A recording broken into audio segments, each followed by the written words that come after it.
Hey guys, I'm gonna try to move my picture over here a little bit. There we go. Um, I have been thinking a lot. That's kind of been on my heart that we kind of all need a reset. Um, we've been doing this at-home thing for a few months now, and it's gotten kind of tedious for some of you, I'm sure. And I feel like we kind of just feel like we're spinning our wheels sometimes. So I really just wanted to talk to y'all about some of the things we can be doing to help you succeed at earning your GED while we're stuck here at home. So I came up with 5 questions that we could ask ourselves. We're going to kind of go through each one of those. So question number 1 is, are you committed to showing up? Now, when we are coming to class, that's kind of obvious whether you're showing up or not. You have to sign that little attendance sheet, and you're there for you sign in when you get there, you sign in when you leave. I calculate your hours. So it's pretty obvious how much you're working. With online learning, not so much. So y'all should be working at least 6 hours a week. And that's just saying, our class days are Tuesday, Wednesday, and Thursday, the official class days. Y'all are in class for 3 hours each of those days when we are in class. So we're just saying 2 hours, 3 days a week. And you don't have to do it on those days. You can do it whenever. And I realize that, you know, that's not necessarily going to show up on your hours because you may be doing some work on Khan Academy that will show up, then you may be doing some work out of a Kaplan book that won't show up. So try to do some on something that's trackable where we can pull hours like either Aztec or Khan Academy, and then do the other, however you want to do it, what works for you. But, just try to keep yourself honest and know that to move forward, y'all really need to be working about 6 hours, at least 6 hours a week, more if you can. Okay, so question number 2 to be asking yourself, do you have a time set aside for your GED work? So saying that you will get this done when your day, I'm going to hide this, when your day opens up or when you have nothing else to do, that's just a recipe for disaster, honestly. You're never going to feel like you have the time if you don't schedule that study time. So if what works for you is scheduling it during when you were normally coming to class, do that. But if you don't, schedule it for some time that this is my time, this is when I do this. That needs to be when you work. So question number 3, have you set goals? Okay, and when we talk about goals, we talk about SMART goals, because you can set a goal that says I want to lose some weight if you're trying to lose weight, but it's easier to lose weight if you set goals that are specific and measurable. Saying I want to lose 10 pounds is a lot more achievable than just I want to lose some weight. It motivates you more. So with SMART goals, they're specific, like I want to earn my GED. I want to earn my math GED. They're measurable, whether you earn it or not. They're achievable, and these GED goals are achievable. Anybody listening to this right now, earning your GED is an achievable goal.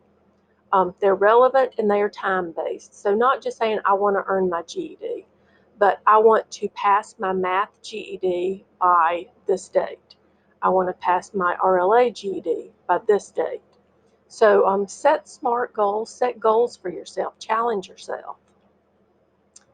Question number 4, do you have a Kaplan book? That's another good question to ask. You don't have to have a Kaplan book. And normally I don't push that so much if we're in the classroom because we have the Kaplan books y'all can use there. But we're not in the classroom and we don't have the books to use. So I really encourage y'all, go to Amazon.com, search GED Kaplan 2020. It costs $20. I really encourage you, if you have $20 to spend, that could be some of the best money you spend on yourself. Okay, so just oh, my phone's ringing. Sorry about that. So just go to Kaplan, go to to Amazon.com, order that book, and then use it. Okay, and I just went ahead. Okay. So question number 5: are you taking notes? So this should be part of your routine when you are either in class or working from home, because writing something increases retention, okay? And it doesn't matter if you're in class, if you're watching a video, if you're working out of the Kaplan book. If you come across things that you don't feel like you know really well, write them down, okay? Because writing commits it to your memory better. I took a couple notes, ironically, on what I did some research on taking notes. And what I found was that it helps you focus. You focus a lot more when you're writing something down than when you're just reading it or listening to it. So when you're having to really focus when you put it onto paper, it helps you understand the process more as well as the information more, and it improves your memory. So just for those reasons, writing notes. I read somewhere one time that writing, like if you have a page of information you need to memorize, like let's say you have 10 definitions, reading over those definitions versus writing them, they said that writing them down is like reading over them 20 times. So take notes on things you don't understand. Okay, I don't know why this keeps going backwards. Okay, and finally, so I went through the 5 questions you should ask yourself. You also might want to make yourself a little spreadsheet like this, or you can just write it on a piece of paper. If you can figure out how to print it from here, that's great. But it's just a little something to help you with those goal settings. Like take a pretest in one of the subjects from the Kaplan book or a GED Ready or wherever you can find a pretest. Take a pretest. Then study the material based on those pretest results and make a date for when you want to post test. Set you a goal and then take the post test. And if it says you're ready, take the GED Ready, and then set you a date for when you want to have that GED taken. So just making you something like this in a little spreadsheet form, like I said, it could just be written, but that will help you set those goals. And then finally, find out what works for you. Because with online learning, there's a lot of different ways you can study. There are YouTube videos. I didn't even put that here.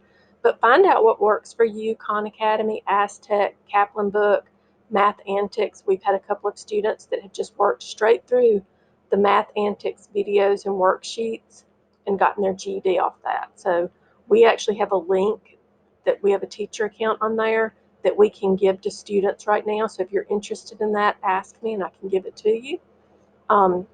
GED.com, taking GED Ready tests. Read a lot, okay? For your reading in science and social studies, the best thing you can do while you are at home is read.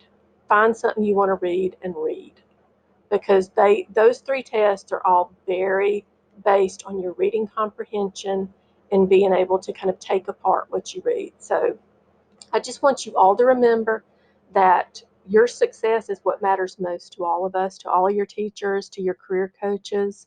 We want you to get ours, but in the end, what really matters most to us is that you get this GED and you get it as soon as possible so that you can go ahead and start doing the next thing, what you want to do. So if y'all have any questions, just give me a call or send me a text on Remind and I will get back to you. But I hope you're all having a great day and we will talk to you soon. And it's probably going to take me a minute to figure out how to get off this video. So let's see.